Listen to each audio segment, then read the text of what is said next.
India is rapidly developing as a nation, the fastest growing major economy in the world. This isn't an easy feat to achieve. It's like a roaring flame. You need to feed it. Without fuel, you risk the fire dying out. As India keeps developing, it will keep needing fuel. It needs energy to keep the blaze going, and that is why Finance Minister Nirmala Sitharaman made a special note today. Development of at least 100 gigawatt of nuclear energy by 2047 is essential for our energy transition efforts. For an active partnership with the private sector towards this goal, amendments to the Atomic Energy Act and the Civil Liability for Nuclear Damage Act will be taken up. Let's unpack that for you. Nirmala Sitharaman wants to increase India's share of nuclear power to 100 gigawatts by the year 2047.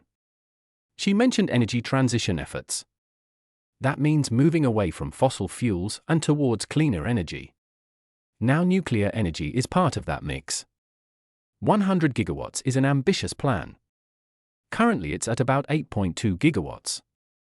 We want to take it up to 100. Currently it makes up a measly 1.8% of India's power generation capacity.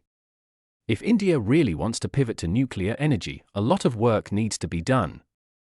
That is why the Finance Minister wants the private sector to step in. Currently, India's Atomic Energy Act does not allow for private participation. Even if it did, it isn't really an attractive business opportunity. Nuclear companies are liable for damages to the plants. They shoulder a massive risk if anything goes wrong, which is not necessarily a bad thing. It prevents companies from building shoddy nuclear plants. But the Indian law is considered prohibitively harsh, more so than in other countries. And that is why the government wants to amend the Atomic Energy Act and the Civil Liability Law. Once these amendments pass through Parliament, they will pave the way for the entry of private nuclear firms. It could allow foreign companies to finally bid for Indian nuclear contracts. Let's look at this in the current global context.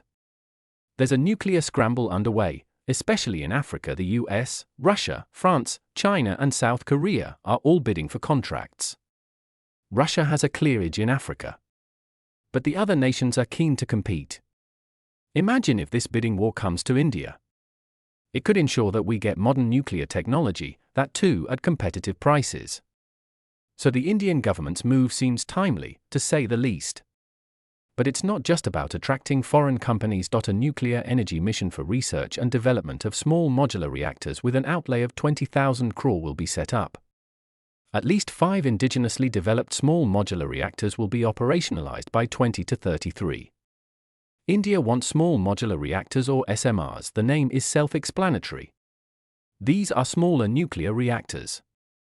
They generate up to 300 megawatts of power. Anything bigger becomes a conventional reactor. But SMRs have no bottom limit. You have tiny microreactors as well, capable of generating as little as 10 megawatts. But India's 100 gigawatt target calls for the larger kind. And SMRs have been around for a while. The modular part in the name means that they can be factory made and then assembled on site. It speeds up the construction process significantly. So how fast can they be set up? Is the most important news, so everyone should show this news, and every day at 6 p.m. I will post this news.